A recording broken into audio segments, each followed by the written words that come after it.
ప్రియులారా గమనించండి, ఆదికాండం 1వ అధ్యాయము 20వ వచనాన్ని మనం చదువుతున్నాం. దేవుడు జీవము కలిగి చలించు వాటిని జలములు సమృద్ధిగా పుట్టించునుగాకనియు, పక్షులు భూమిపైన ఆకాశ విశాలములో ఎగురునుగాకనియు పాలికెను. ప్రార్థన చేసుకుందాం. ప్రేమ కలిగిన తండ్రి, పరిశుద్ధుడా, నీకు స్తోత్రాలు, వందనాలు. చదవబడిన లేఖన భాగాన్ని దీవించండి ప్రభువా.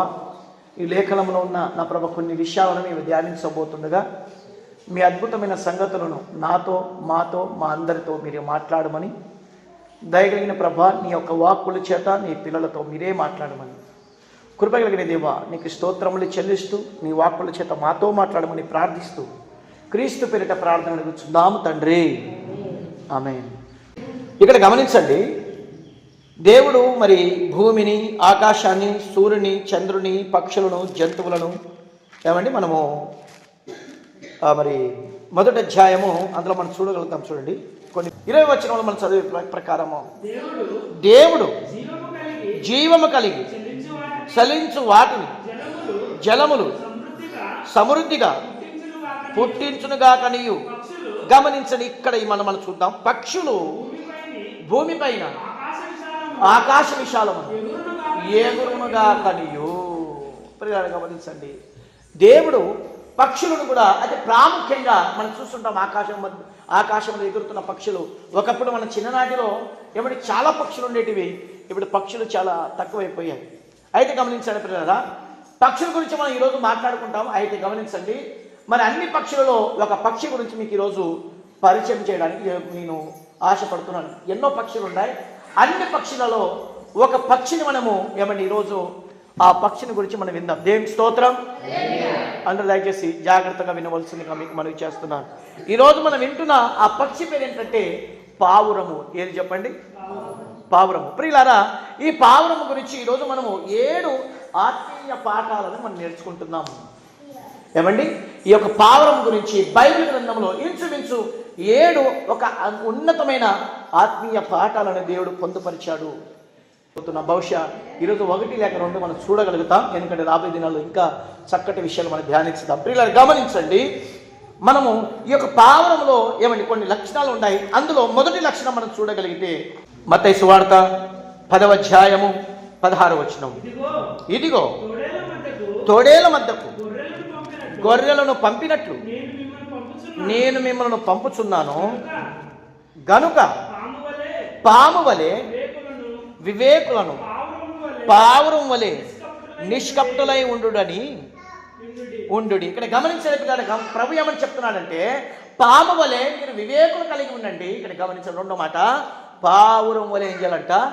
నిష్కపటం కలిగి ఉండండి. ఈరోజు మొదటి ఆత్మీయ పాఠాన్ని మనకి నేర్పిస్తుంది ఏంటంటే పావురం ద్వారా. పావురం ఎలాంటిదంటే నిష్కపటం కలిగినది.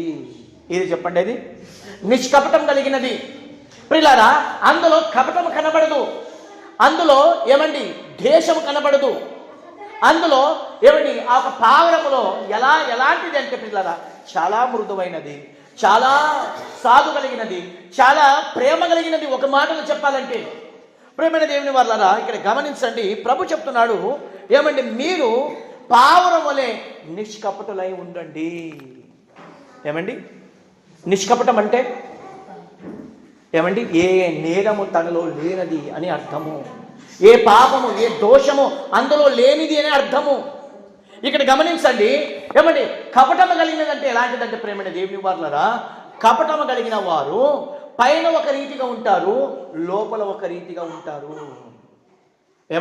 ఈరోజు ఈ యొక్క పక్షిలో ఆ లక్షణం కనబడతలేదు. కానీ ఈరోజు దేవుడి జ్ఞానమును ఆలోచనను ఈ భూమి పైన పరిపాలన చేయడానికి, ఈ భూమిని సర్వాన్ని అనుభవించడానికి మానవునికి మాత్రము ఇక్కడ గమనించండి కపటపు లక్షణాలు ఉన్నాయని దేవుని వాక్యం సెలవిస్తుంది. ప్రియులారా, మానవుడు మాట్లాడుతున్నప్పుడు పైన మాత్రం చాలా చక్కగా మాట్లాడతాడు, కానీ లోపల మాత్రం కపటాన్ని ఉంచుకున్నాడు.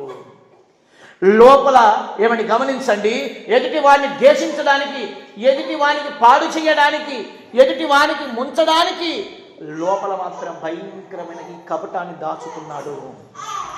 పైన మాత్రం ప్రేమగా మాట్లాడతాడు, పైన మాత్రము ఏమండి మంచిగా మాట్లాడతాడు. కానీ అయితే గమనించండి, లోపల మాత్రం ఒక భయంకరమైన విషయాన్ని దాచుకున్నాడు. ఈరోజు కొంత వ్యక్తులను మీకు ఈరోజు పరిచయం చేస్తాను. ఏమంటే అలాంటి వారు బైబిల్ గ్రంథంలో ఉన్నారా లేదని మనం చూడగలిగితే పిల్లలు గమనించండి. ఒక చక్కటి మనం మాట చూస్తున్నాం. ఒకసారి మీరు మరి ఆదికాండము 34వ అధ్యాయము ఏమండి మరి 34వ అధ్యాయం ఇక్కడ గమనించండి. ఒక సందర్భం మీకు చెప్తాను, తర్వాత మీకు ఆ వచనాన్ని మీకు చూపిస్తాను. ఇక్కడ గమనించండి.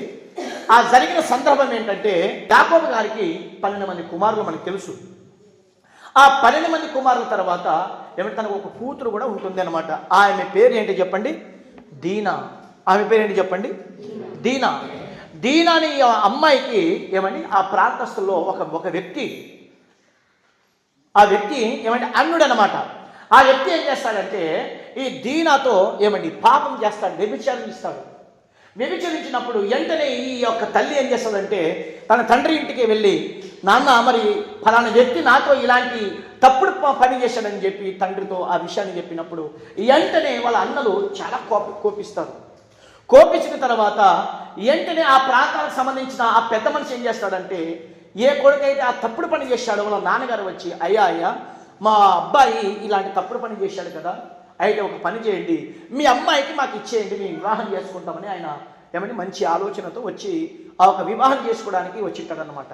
వచ్చిన తర్వాత మరి యాకోబు గారు సంతోషిస్తారు. సరే ఓకే పర్వాలేదు, ఎందుకంటే ఎలాగైనా మరి ఆ ఒక అబ్బాయి మరి మా అమ్మాయికి చెడిచాడు కనుక ఏ విధం చేత నేను వివాహం చేస్తే బాగుంటుందని చెప్తే వాళ్ళ అన్నలు ఏం చేస్తారంటే, వద్దు నాన్న ఇది వద్దు, మేమైతే యూదులము వాళ్ళైతే అన్యులు, ఇది ఎలా కుదురుతుంది సంధి, ఇది ఎలా సంబంధం కుదురుతుందని చెప్తే అప్పుడు వాళ్ళ నాన్నగారు ఒక విషయం చెప్తారు. అయితే ఒక పని చేయండి అయ్యా, మేము ఇశ్రాయేలులము, మేము మా దేవుడు గొప్పవాడు, మీకు మాకు బంధం కుదరాలంటే మీరు మాకు మాదిరిగా సున్నతి చేసుకోవాలి అని చెప్తారు. ఏం చేస్తారని చెప్పండి?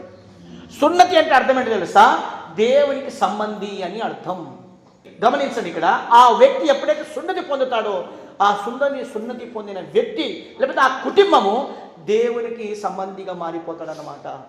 కాబట్టి ఆ ఒక మరి 12 మంది కుమారులు, యాకోబు ఒక 12 మంది కుమారులు ఏమంటారంటే, అయ్యా మా అమ్మాయిని మీకు ఇవ్వాలంటే మీరందరూ కూడా ఏం చేయాలి చెప్పండి? మీ ప్రాంతస్తులు మీ గ్రామస్తులు అందరూ కూడా మీరు ఏం చేయాలంటే సున్నతి చేసుకోవాలి అని చెప్తే వాళ్ళందరూ కూడా ఏం చేస్తారంటే, సరే మంచిది, తప్పేముంది, మేము సున్నతి చేసుకుంటాం అని చెప్పి మీతో సంబంధం కలుపుకోవడానికి ఒక పని చేయండి, మా ప్రాంతానికి రండి, మా ప్రాంతంలో నివసించండి, మా ప్రాంతస్తులు మరి మా ఒక ప్రాంతస్తులు కూడా సున్నతి చేసుకుంటారు, మీ పిల్లలకు మాకు ఇవ్వండి, మా పిల్లలు మీరు చేసుకోండి, మనందరూ కూడా కలిసిమెలిసి ఉందామని చెప్పి వాళ్ళందరూ కూడా ప్రేమపూర్వకంగా ఆలోచన కలిగి ఉంటే, అయితే గమనించండి, యాకోబు 2 కుమారులు ఏం చేస్తారో తెలుసా? సిమియోను తర్వాత లేవి అనే 2 కూడా ఏం చేస్తారంటే వాళ్ళు చెబుతున్న ఏమంటే బైబిల్ చెప్తున్న వాళ్ళ గురించి ఒక విచిత్రమైన మాట మీరు చూడండి దయచేసి.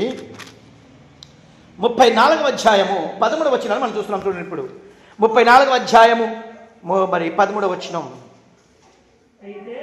అయితే తన సహోదరునైనను దీనాను అతడు చెరిపినందుకు యాకోబు కుమారులు షెకెముతోను అతని తండ్రి అయిన హమోనుతోను కపటముగా ఉత్తరమిచ్చి తను తెలియజేసింది ఏమనగా, మేము ఈ కార్యము చేయలేము, సున్నతి చేయించుకున్న వాడికి మా సహోదరునికి ఇయ్యలేదు. ఇక్కడ గమనించండి, ఈ యొక్క స్టోరీ అంతా మనం ఇందాక మనం చెప్పిన స్టోరీ కనబడుతుంది. ఇక్కడ గమనించండి, అయ్యా మేము సున్నతి లేని వారికి ఇయ్యలేము అని చెప్పి కపటోపాయముతో మాట్లాడుతారు. కపటోపాయం అంటే లోపల ఒకటి ఉంచుకున్నారు, బయట మాత్రం ఒకటి మాట్లాడతారు. ఏంటి లోపల ఉంచుకునింది? ఎలాగైనా వీళ్ళకి చంపాలి. ఏమండి కపటో ఉపాయం. ఏమండి వాళ్ళు సున్నతి పొందడానికి సిద్ధమయ్యారు, ఏమండి వాళ్ళలో కలవడానికి సిద్ధమయ్యారు, వాళ్ళు యెహోవా దేవుని ఆరాధించడానికి సిద్ధమయ్యారు. అయినప్పటికీ వాళ్ళు కపటోపాయముతో ఏం చేశారు తెలుసా? ఏమండి ఆ ప్రాంతస్తులందరూ సున్నతి పొందిన తర్వాత, సున్నతి పొందిన వారికి ఏమండి సున్నతి పొందిన తర్వాత ఆ చర్మము ఊడిపోయిన తర్వాత మానవుడు చాలా బలహీనుడుగా మారిపోతాడు. ఏమండి సుమారు ఇంచుమించు 7-8 రోజులు ఆ గోప్యాంగ చర్మము ఏమండి తీయబడిన తర్వాత ఆ మానవునికి చాలా బలహీనత, చాలా అనారోగ్యత కలుగుతుంది. అప్పుడు మానవుడు యుద్ధం చేయలేడు. కాబట్టి రాత్రంతా వాళ్ళు నిద్రపోతున్నప్పుడు ఈ లేవి సిమియోన్ అనే ఇద్దరు వ్యక్తులు ఏం చేశారంటే కపటోపాయముతో ఆ ప్రాంతస్తులందరికీ చంపేశారు. ప్రేమని దేవుని వారలారా, వెంటనే వాళ్ళ నాన్నగారికి యాకోబు గారికి తెలుస్తుంది. అప్పుడు యాకోబు చెప్తున్నాడు, నాన్న మీరు చేసిన పని ఏంట్రా, మన జనాభా తక్కువ ఉన్నారు, ఇప్పుడు ఈ ప్రాంతస్తులందరూ మన మీద పడితే మన కుటుంబం, నా కుటుంబం ఎక్కడ అయిపోతుంది, ఏమవుతుందని చెప్పి తండ్రి రొమ్ము గుద్దుకొని ఏడుస్తాడు. ఇక్కడ గమనించండి, యాకోబు కుటుంబానికి దుఃఖం చేసింది, బాధ పెట్టిందండి చెప్పండి కపటం. ఏమండి, ఏ కుటుంబంలో అయితే కపటము బుద్ధి ఉంటుందో, ఏ కుటుంబంలో అయితే కపటపు లక్షణాలు ఉంటాయో ఆ కుటుంబంలో శాంతి ఉండదు, నెమ్మది ఉండదు. ఇక్కడ మరి చూడండి, యాకోబు కుటుంబంలో శాంతి లేదు, యాకోబు కుటుంబంలో నెమ్మది లేదు. యాకోబు మాట మీరు చూడగలిగితే పిల్లరా, అద్భుతమైన మాట చూడండి. అక్కడే 34వ అధ్యాయం కింద మాట, లాస్ట్ మాట చూడండి ఒకసారి. 34వ అధ్యాయము చివరి మాట, యాకోబు బాధపడుతూ చెబుతుంటాడు ఆ మాట చూడండి ఒకసారి. 30 వచ్చినమా చదువు ఒకసారి. అప్పుడు యాకోబు సిమియోనును లేవిను చూచి, మీరు నన్ను బాధ పెట్టి ఈ దేశ నివాసులు కానానీయులు పెరిజ్జీయులను అసహ్యునుగా చేసి తిరిగి, నాయనా మీరు నాకు బాధ పెట్టారు బాబు, నాకు అసహ్యునుగా, వీళ్ళ దేవుడు అంటే ఇలాంటి వాడా, వీళ్ళు ఇజ్రాయెల్ ప్రజలంటే ఇలాంటి వారని చెప్పి, ఏమండి మీరందరూ వాళ్ళ దృష్టిలో నన్ను బాధ పెట్టిన వారికి మారిపోయారు నాయన అని చెప్పి తండ్రి దుఃఖిస్తున్నాడు. ప్రేమని దేవుని వార్త ఎందుకు చెప్పండి, కుమారులు కపటోపాయమును కలిగి ఉన్నారు గనక. కపటం అంటే లోపల ఒకటి బయట ఒకటి, మాట్లాడుతున్న నాలుగు మీద ఉండే మాట ఒకటి కనబడుతుంది, లోపల ఉద్దేశము ఒకటి కనబడుతుంది. ఇది మొదటి విషయం చూస్తున్నాం. రెండో విషయం చూడండి, రెండో విషయం మనం చూడగలిగితే ప్రేమైన దేవుని వారలారా, ఒకసారి మీరు 2వ సామూయేలు గ్రంథం ఇక్కడ చూడండి. 2వ సామూయేలు గ్రంథంలో ఏమండి మరి ఇక్కడ ఒక వ్యక్తి కనబడుతుంటాడు. దావీదు కుమారునికి ఒక స్నేహితుడు ఉంటాడు. ఈ దావీదు కుమారుడికి స్నేహితుడు ఉన్నప్పుడు ఈ స్నేహితుడు ఏమండి ఏ ఉద్దేశం కలిగి తన స్నేహితునికి ఏమండి కొన్ని సలహాలు ఇస్తుంటాడు అన్నమాట. ఎందుకంటే స్నేహితులు ఉండడం తప్పు లేదు, కానీ ఏమండి చెడు స్నేహితులు అంటే చాలా ప్రమాదం. స్నేహితులు, బైబిల్ చెప్తుంది, స్నేహితులు సమయం వచ్చినప్పుడంట అన్న కంటే తమ్ముని కంటే ప్రాణం ఇచ్చేవాడుగా మారిపోతాడంట స్నేహితుడు. ఏమండి యేసుప్రభు కూడా అన్న కంటే, చెల్లె కంటే, లేకపోతే తమ్ముని కంటే, అందరికంటే ఒక ప్రాణ స్నేహితుడుగా మన పాపముల కొరకు ఎలాగైతే ప్రాణం పెట్టాడో మంచి స్నేహితుడు ఏమండి ప్రాణం పెట్టేవాడుగా ఉంటాడని సామెతల గ్రంథంలో ఉంటుంది. దగ్గర గమనించండి. ఏమండి మరి దావీదు కుమారునికి ఒక స్నేహితుడు ఉన్నాడు. వాడు ఎలాంటి వాడు మీరు చూడగలిగితే ఏమండి 2వ సామెతల గ్రంథం మరి 13వ అధ్యాయం 3వ వచనాన్ని మనం చూస్తున్నాం. అమ్మోనునకు మిత్రుడు ఒకడు ఉండెను, అతడు దావీదు సహోదరుడైన షిమ్యా కుమారుడు, అతని పేరు యెహోవానాదాబు. ఇక్కడ గమనించండి, యెహోవానాదాబు అంటే అర్థం ఏంటో తెలుసా? గమనించండి, యెహోవానాదాబు అంటే అర్థం ఏంటంటే యెహోవా ఘనుడు అని అర్థం. ఈ ఘనుడైన ఈ పేరు కలిగిన ఈ వ్యక్తి గురించి ఏమని చెప్తుంది కింద మాట చూడండి ఒకసారి.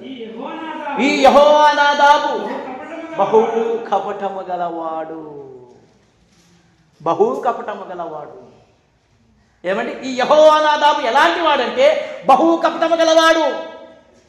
ఏ కుటుంబములు అయితే, లేకపోతే ఏ స్నేహితులు అయితే, ఏ బంధువులు అయితే, ఏ అన్నలు అయితే, ఏ తమ్ముళ్ళు అయితే, ఏ స్నేహితులు అయితే ఈ కపటం ఉంటుందో అలాంటి వారి స్నేహం మనకు ఉంటే మనకే ప్రమాదం. ఇక్కడ గమనించాలి, కింద చరిత్ర అంతా మీరు చదివితే ఏమంటే లేని కొన్ని మాటలు చెప్పి దావీదు కుమారునికి ఏమంటే తన సొంత చెల్లెలతో సైనించమని, పాపము చేయమని ప్రేరేపణ కలిగిస్తాడు. ఏమండి మోహపు చూపుతో ఆమె వ్యసనములో పడిపోతాడు అనమాట. పడిపోయిన తర్వాత ఈ యెహోవానాదాబు ఏమంటాడు తెలుసా? పర్వాలేదు, చేయి, కావాలంటే మీ నాయనతో మాట్లాడు అని చెప్పి ప్రేరేపణ కలిగించి చివరికి ప్రాణాలకు తెచ్చుకుంటాడు. ప్రేమని దేవుని వారలారా, వీడెవరు చెప్పండి? బహు కపటము గలవాడు. ప్రియులారా గమనించండి, ఆ రోజుల్లో భక్తులు ఎందుకు అలా పాడైపోయారంటే, ఏమండి అనేకులు ఏమంటే దేవుడి దృష్టికి దూరస్తులు ఎందుకు మారిపోయారంటే గమనించండి, కపటము కలిగిన వారుగా ఉన్నారు కనుక పాడైపోయారు. అదే తత్వం బహుశా సంఘంలో ఉంటే సంఘం కూడా ఏమిటి చెప్పండి, పాడైపోయే అవకాశాలు ఉంటాయి. ప్రేమైన దేవుని వారలాగా లోపల ఒకటి బయట ఒకటి మాట్లాడితే ఇక్కడ గమనించండి, కపటం గల వారి జీవితాలలో శాంతి ఉండదు, నెమ్మది ఉండదు. క్రోధం, పగ, దేశం అంతా కూడా ఒకదానిలో ఇమిడి ఉంటుంది. అదేంటంటే చెప్పండి, కపటం. మరొక మాట మనం చూస్తున్నాం చూడండి ప్రేమైన దేవుని వారలారా. సామెతల గ్రంథం చూడండి ఒకసారి. సామెతల గ్రంథం 26వ అధ్యాయం 24వ వచనం, అద్భుతమైన మాట. సామెతల గ్రంథం 26వ అధ్యాయం 24వ వచనం. పగవాడు పెదవులతో మాయలు చేస్తాడు, అంతరంగములో కపటము దాచుకొనును. గమనించండి, ఇక్కడ పగవాడు ఎలాంటి వాడంట, ఏమండి మాయ మాటలు చెప్తాడు. లోపలైతే పగ ఉంది, లోపలైతే దేశం ఉంది, అయితే మాయ మాటలు చెప్తాడు. ఆ మాయ మాటలు ఏముంటుందండి చెప్పండి, కపటం. కపటం అంటే అర్థం ఏంటి, లోపల ఒకటి బయట ఒకటి. ఇక్కడ గమనించండి, పావురంలో ఏం కనపడతలేదు చెప్పండి. పావురానికి దేవుడు పెట్టిన పేరేంటి చెప్పండి, నిష్కపటం గలవినది. అందులో కపటం లేదు, అందులో మాయ లేదు, అందులో దేశం లేదు, అందులో పగ లేదు. అయితే గమనించండి, మానవునిలో కపటం ఉంది. ఈ కపటం ఎంత ప్రమాదం అంటే ఇక్కడ గమనించండి, ఒక తండ్రికి దుఃఖాన్ని కలిగించింది. ఏమండి, యాకోబు ఆ తండ్రికి ఆ ఇద్దరు కుమారులు దుఃఖాన్ని మిగిల్చారు. ఇక్కడ చూడండి, దావీదుకి కుమారుడు ఏం చేశాడు చెప్పండి, ఆ కుటుంబానికి పతనాన్ని చేశాడు. పిల్లరా, దేని వలన అది జరిగిందంటే బైబిల్ చెప్తుంది, కపటం. ఏమండి, అయితే ఇక్కడ గమనించండి, మరి నిష్కపటం కలిగిన వారు ఎలా ఉంటారో బైబిల్ గ్రంథంలో ఇద్దరు వ్యక్తులు మీకు చూపించి నేను ముగిస్తున్నాను. ఆ ఇద్దరు వ్యక్తులు ఎవరో మీరు చూడండి ఒకసారి. నిష్కపటం కలిగిన వారి గురించి బైబిల్ గ్రంథంలో చూడగలిగితే ఏమండి, మరి పిలాతు సాక్ష్యం ఇస్తున్నాడు చూడండి ఒకసారి. మీరు యోహాను సువార్త చూడండి ఒకసారి. యోహాను సువార్త 19వ అధ్యాయము 4 నుంచి మనం చూస్తున్నాం. యోహాను సువార్త 19వ అధ్యాయము 4వ వచనం నుండి మరి 6వ వచనం మనం చూస్తున్నాం. పిలాతు మరల వెలుపలకు వచ్చి, ఇదిగో ఈయన యందు. గమనించండి. పిలాతు గవర్నర్ చెప్తున్నాడు, ఒక అధికారి చెప్తున్నాడు, ఒక న్యాయాధిపతి చెప్తున్నాడు, తీర్పు తీరుస్తున్నాడు ఒక గవర్నర్, తీర్పు తీరుస్తున్నాడు ఒక న్యాయాధిపతి, ఒక జడ్జిమెంట్ చేస్తున్నాడు. ఏంటో తెలుసా, ఇదిగో ఈయనలో ఏ దోషము నాకు కనబడలేదు. ఏమండి, మీకు తెలుసా, పోలీసులకు కానీ, వకీళ్ళకు కానీ, న్యాయం చేస్తున్న వారికి కానీ, లేకపోతే పంచాయతీలో మాట్లాడుతున్న పెద్ద మనుషులకు కానీ, ఎదుటివాడు ఏ లక్షణముతో మాట్లాడుతున్నాడో అవలీలుగా కనిపెట్టే లక్షణము వాళ్ళలో ఉంటుంది. వాళ్ళందరికీ పితామహుడే ఎవరు చెప్పండి, ఈయన. ఏమండి, పిలాతు అంటే ఎవరు తెలుసా, గవర్నర్, గొప్ప పెద్ద మనిషి. ఆ ప్రాంతంలోనే న్యాయం తీర్చాలన్నా, మరణశిక్ష ఇయ్యాలన్నా అతని చేతిలోనే ఉంది. ఇతని దగ్గర తీసుకొచ్చారు యేసు ప్రభుకి. అయ్యా, ఇతనికి మీరు ఏం తీర్పు తీరుస్తారో తీర్చండి అని. అప్పుడే ఆ గవర్నర్, ఆ న్యాయాధిపతి చెబుతున్న మాట ఏంటో తెలుసా, మరలా మాట చదువుతాము. ఇదిగో ఈయన యందు ఏ దోషమును నాకు కనబడలేనందున మీకు తెలియనట్లు ఈయనను మీ యొద్దకు వెలుపలకు తీసుకుని వచ్చాను. ఓకే. ఆ ముండ్ల కిరీటం, ఊదారంగ వస్త్రములను ధరించిన వాడే యేసు వెలుపలికి రాగా పిలాతు, ఇదిగో ఈ మనుష్యుడు అని వారితో చెప్పాను. ప్రధాన యాజకులను, బ్రంటవతులను ఆయనను చూచి, గమనించండి, సిలువ వేయము అని కేకలు వేయగా పిలాతు ఆయన యందు ఏ దోషము కనబడలేదని గనక మీరు ఆయనను తీసుకొని పోయి సిలువ వేయడని వారితో చెప్పాను. ఏ దోషము లేదని కేకలు పెడుతున్నాడు పిలాతు. ఏ దోషము లేదని. కపటము కలిగిన వారు సిలువని ఎక్కిస్తున్నారు. దోషం లేనివాడు, పాపం లేనివాడు, పరిశుద్ధుడు సిలువ ఎక్కుతున్నాడు. సిలువ ఎక్కవలసింది కపటం కలిగిన వారు, సిలువ ఎక్కవలసింది ఏమంటే శిక్ష పొందవలసింది కపటం కలిగిన వారు చెప్తున్నారు, ఈయనకి సిలువని ఎక్కియండి. ఇక్కడ చూడండి, గమనించండి, గవర్నర్ పిలాతు చెప్తున్నాడు, ఇతరులో ఏ దోషం లేదు, ఇతరులో ఏ తప్పు లేదు అని చెప్పినప్పటికీ వాళ్ళందరూ కేకలు పెడుతున్నారు. ప్రియులారా, కపటం యేసు క్రీస్తు ప్రభుల వారికి శిలువను ఎక్కించింది. ఎంత ఘోరమైనది చూడండి ఇక్కడ. కపట మాయలో పడిపోయి ఏమని ప్రధాన యాజకులు, పరిసయ్యులు, శాస్త్రులు, సద్దుకాయలు, అక్కడున్న ప్రజలు ఏ విధము చేతనైనా ఇతనికి చంపివేయాలి, ఇతనికి శిలువను ఎక్కియాలని చెప్పి కేకలు వేస్తున్నారు. ఇతనికి శిలువనేయండి. ఎందుకు చెప్పండి? వాళ్ళందరూ దేనితో నిండి ఉన్నారు చెప్పండి? కపటముతో నిండి ఉన్నారు. ప్రేమని దేవుని వారు. మరొక మాట చూడండి ఒకసారి. పేతురు ఇస్తున్న సాక్ష్యం. ఇప్పుడు పిలాతు సాక్ష్యం మనం చూశాం కదా. ఏమన్నా పేతురు గారు ఇస్తున్న సాక్ష్యం చూడండి ఒకసారి. మొదటి పేతురు పత్రిక 2వ అధ్యాయము 22, 23 వచనాలు మనం చూస్తున్నాం. ఆయన నోటను ఏ కపటము లేదు, ఆయన దూషింపబడి బదులుగా దూషించలేదు, ఆయన శ్రమ పెట్టబడి బెదిరింపక న్యాయముగా తీర్పు తీర్చు దేవునికి తన్ను తాను అప్పగించుకునేను. దేవునికి మహిమ కలుగునగాక. ఆయనలో ఏ కపటము లేదు. ఏమండి, యేసు ప్రభుతో ఉన్న శిష్యుడు చెప్తున్న మాట.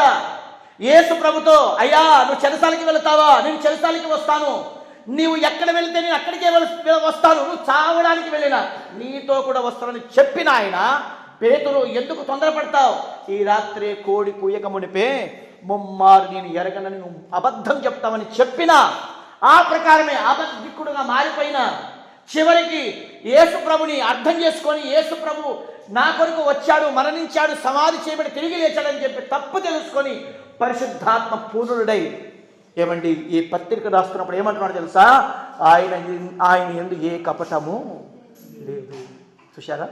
పేతురు తన శిష్యుడు ఇస్తున్న సాక్ష్యం. ఆయన కపటము లేనివాడు. మానవులలో కపటం ఉంది ప్రేమైన దేవుని వారు.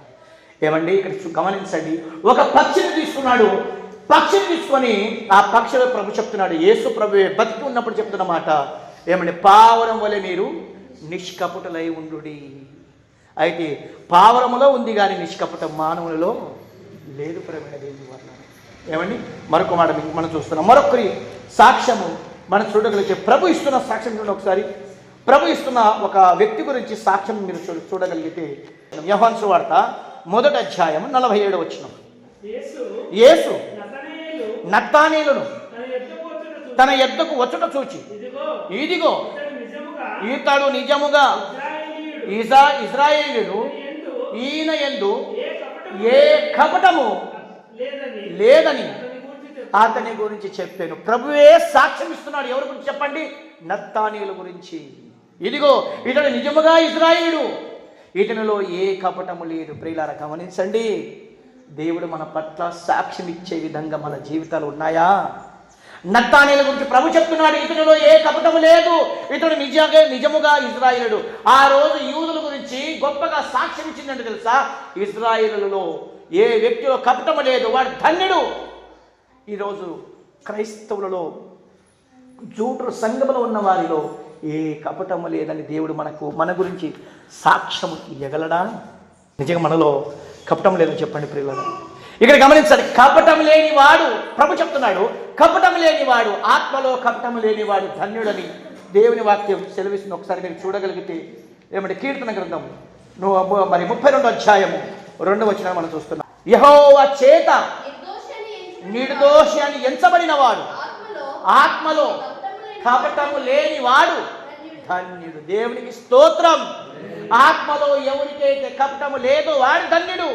దేవుని చేత సాక్ష్యం పొందినవాడు ఒక అబ్రహాము, దేవుని చేత సాక్ష్యం పొందినవాడు ఒక యోబు, దేవుని చేత సాక్ష్యం పొందినవాడు దావీదు, దేవుని చేత సాక్ష్యం పొందినవాడు నత్తానేలు. దేవుని చేత సాక్ష్యం మనము పొందగలము ప్రేమ దేవుని వారు. భక్తులు దేవుని చేత సాక్ష్యం పొందారు. ఏంటో తెలుసా? ఆత్మలో కపటము లేని వాడు ధన్యుడు. ఈ మాట మనందరి విషయాలలో, నాతో నీతో మనందరితో దేవుడికి ఈ మాట చెప్పగలడా? జూటు సంఘము వారిలో ఏ కపటము లేదు. ఎందుకు చెప్పండి? కపటము కలిగిన వాడు క్రోధం గలవాడు, కపటము కలిగిన వాడు శాంతి ఉండదు, కపటం కలిగిన వాడు గొడవలకు దిగజారిపోతాడు, కపటం కలిగిన వాడు ప్రేమ కలిగిన వాడుగా ఉండలేడు, కపటం ఉన్నవాడు దేవుని వాక్యం నిలవదు. కపటం కలిగిన వాని జీవితంలో దేవుని వాక్యానికి చోటు ఉండదు ప్రేమైన దేవుని వాళ్ళ. వాడిని ఎవడు ఉంటాడు అంటే బైబిల్ చెప్తుంది, సాతానుడు అపవాది. ఏమండి? కపటం కలిగిన వాని జీవితంలో అపవాది ఉంటాడు. కపటం కలిగిన వాని జీవితంలో పాపం ఉంటుంది. కపటం కలిగిన వాని జీవితంలో నెమ్మది ఉండదు. ప్రేమైన దేవుని వారు, ఎవరి జీవితంలో అయితే ఈ నిష్కపటమైన జీవితం ఉంటుందో వానిలో దేవుడు ఉంటాడు, వాక్యం ఉంటుంది, ఆత్మీయ జీవితం ఉంటుంది. కాబట్టి ప్రభు చెప్తున్నాడు, ఎవని ఆత్మలో కపటము లేదు వాడు ధన్యుడు. మరొక మాట చూపించి నేను ముగిస్తున్నాను. చూడండి ఒకసారి. అదే కీర్తన గ్రంథం 24వ అధ్యాయము 3వ వచనం నుండి 4వ వచనం మనం చదువుతున్నాం.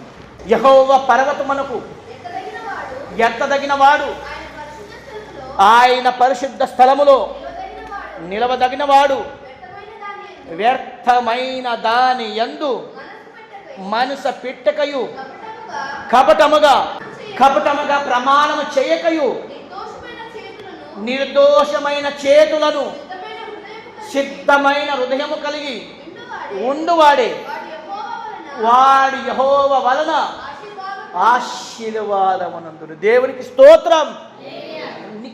నిష్కపటమైన చేతులు ఎత్తి దేవుని సన్నిధానంలో ప్రార్థించేవాడు అతడు దేవుని చేత ఎన్నుకోబడిన వాడు. ఏమండి? మన ప్రార్థన చేస్తున్నప్పుడు నిష్కపటమైన హృదయంతో ప్రార్థిస్తున్నామా? మన ప్రార్థన చేస్తున్నప్పుడు మనలో కపటం కనబడుతుందా దేవునికి? మన ప్రార్థన వినడు. మనలో కపటం కనబడితే మన జీవితాలలో దేవుడు కార్యాలు చేయడు. మన జీవితాలలో కపటము కనబడితే దేవుడు ఇస్తున్న ఆశీర్వాదాలు ఆగిపోతాయి. ప్రభు చెప్తాం. మరలా చదువుదాం. అద్భుతమైన మాట. 4వ వచనం మరలా చదువుదాం. 4వ వచనం. వ్యర్థమైన దాని యందు మనసు పెట్టకూడదు. మనము సంఘం, విశ్వాసి, ఆత్మీయుడు వ్యర్థమైన దాని మీద మనసు పెట్టకూడదు. ఏమండి? లోకానుసారమైన ఆచారాలు, లోకానుసారమైన అల్లరితో కూడిన ఆటపాటలు, తాగుడుకు బానిస, బూతులకు అలవాటు, ఏమండి అల్లరితో కూడిన ఆటపాటలు, వీటన్నిటికీ వ్యర్థమైన దానిపైన మనసు పెట్టక. తర్వాత మాట, కపటముగా ప్రమాణం చేసి, అయ్యా నేను దేవుని గురించి బతుకుతాను, దేవుని కొరకు జీవిస్తానని చెప్పి దేవుని సన్నిధానంలో వచ్చి తీర్మానం చేసి మరలా లోకములో వెళ్ళిపోయి పాపము కపటముతో ప్రమాణం చేసి మరలా లోకానుసారంగా జీవించేవాడు. తర్వాత మాట, నిర్దోషమైన చేతులు శుద్ధమైన హృదయముతో ఉండువాడే వాడు యెహోవా వలన ఆశీర్వాదం పొందుతావు. తల్లి, పొందుతావయ్యా. మన దేవుని చేత ఆశీర్వదింపబడాలంటే మన హృదయము శుద్ధ హృదయము కావాలి. బైబిల్ చెప్తుంది, హృదయ శుద్ధి గలవారు ధన్యులు. చెప్పండి. వారు దేవుని చూస్తారు, దేవుని అనుభవిస్తారు, దేవుని ఆశీర్వాదాలని అనుభవిస్తారు. ప్రియులారా, హృదయ శుద్ధం ఉంటే, హృదయం శుద్ధి లేకపోతే, హృదయములో కపటము పెట్టుకొని కపట ఉపాయములు మనలో పెట్టుకొని అడుగులు వేస్తే ఏ కార్యాలు సఫలపరచలేవు. దేవుని మాట ఇక్కడ గమనించండి. యాకోబు కుమారులు కపటోపాయం చేసి తండ్రికి దుఃఖము కలిగించారు. ఇక్కడ గమనించండి, దావీదు కుమారులు కపటోపాయముతో తన సొంత చెల్లెలిని అనుభవించాలని చెప్పి కపటోపాయముతో ఏమండి తన స్నేహితుని మాట విని ఆ కుటుంబానికి పతనము చేసుకున్నాడు. ఏమండి గమనించండి, ఈరోజు మనము కూడా అలాంటి కపటోపాయమును కలిగిన వారైతే పైన ఒక్క మాట లోపల ఒక్క మాట, పైన ఒక ఆలోచన లోపల ఒక ఆలోచన, ఒకడు ఎదుగుతుంటే ఓరవలేక ఒకడు ముందుకెళ్తుంటే ఏమండి దాన్ని చూసి కపటముతో, కుళ్ళుతో, క్రోధంతో పెంచుకొని మన జీవితాలు కొనసాగితే గమనించండి, ఏ వ్యక్తి కూడా వర్ధిల్లాడు. ప్రేమల దేవుని వల్ల. కాబట్టి ప్రభు చెప్తున్నాడు, నిర్దోషము హృదయం కలిగిన వారు దేవుని దృష్టికి ఆశీర్వాదం పొందుతారు. కాబట్టి మనందరం కూడా ఈరోజు పావురము మొట్టమొదట పాట ఏం నేర్పిస్తుంది చెప్పండి? పావురంలో ఏముంది చెప్పండి? నిష్కపటమైన పక్షి. ఏమంటే ఒక పక్షి ఆకాశంలో ఎగురుతున్న ఆ పక్షి, దానికి ఆశలు లేవు, కోరికలు లేవు, ఇల్లు కట్టుకోవాలని, ఆస్తులు సంపాదించుకోవాలని, బంగారం వేసుకోవాలని, ఏమంటే పంట దున్నుకోవాలని, పిల్లలు కనాలని, పిల్లల్ని పెంచాలని, పిల్లల్ని చదివించాలని, పిల్లలకి పెళ్లి చేయాలని, ఇలాంటి కోరికలు లేని ఆ పక్షికి ఏమండి ఇంత మంచి హృదయం ఉన్నప్పుడు, ఏమండి అన్ని విధాలుగా కలిగిన మనము, ఏమండి దేవుడు జ్ఞానం ఇచ్చాడు, ఆలోచన ఇచ్చాడు, చూపు ఇచ్చాడు, మాట ఇచ్చాడు, అవయవాలను ఇచ్చాడు. ఏమండి సృష్టి పైన రారాజుగా బతకమని దేవుడు మనల్ని దీవిస్తే మనలో మాత్రం ఏమొచ్చింది చెప్పండి? కపట ఆలోచనలు, కపటపు బుద్ధి, కపటపు లక్షణాలు మనలో చేర్చబడ్డాయి ప్రియులారా. ఏమండి, మనలో ఈ లక్షణాలు ఉంటే మన జీవితంలో ఎప్పుడు వర్ధిల్లలేం. మనలో ఈ లక్షణాలు ఉంటే ఏమండి మన కుటుంబం వర్ధిల్లలేదు. మనలో ఈ లక్షణాలు ఉంటే సంఘం ఎప్పటికీ ముందుకు కొనసాగలేదు. కాబట్టి దయచేసి ఈ మాటను గమనించండి. మనము, మన సంఘము, మన అందరము కూడా ఏమండి మంచి హృదయముతో, మంచి తీర్మానముతో, మంచి లక్షణాలతో, దేవా ఆ పావనములో ఎలాగైతే నిష్కపటమైన జీవితం ఉందో నన్ను కూడా, నా కుటుంబాన్ని కూడా, నా సంఘాన్ని కూడా అలాగే తీర్చిదిద్దు ప్రభు అని ప్రభు సన్నిధానం మనం ప్రార్థిద్దాం. అందరూ మోకరిద్దాం. అట్టి కృప దేవుడు మనందరికీ దయచేసి దీవించి ఆశీర్వదించుగాక. అందరు కళ్ళు మూసుకుందాం, ప్రార్థన చేసుకుందాం.